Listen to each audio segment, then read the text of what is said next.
شوف كده الفيديو الجميل ده، الفيديو دوت يشرح القلب بجد. تقدس اسمك. باسم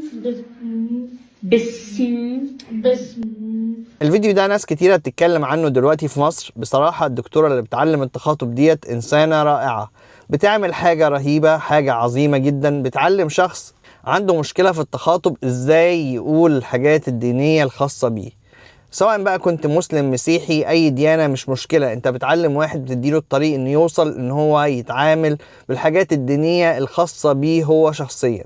احنا بنعيش في العالم دوت كلنا سوا، بنتشارك كل حاجة فيه، كلنا في الآخر لازم نساعد بعض، وكلنا في الآخر لازم نحترم معتقدات بعض، وكلنا في الآخر لازم ندعم بعض. كل التحية للدكتورة على العمل العظيم اللي هي بتعمله دوت. كل الشكر لكل الناس المخلصين اللي بيعملوا شغلهم صح بدون التمييز بين شخص والآخر. تحياتي للجميع، شاركونا برأيكم على الموضوع. لؤي العاصي من نيوجيرسي، مع السلامة.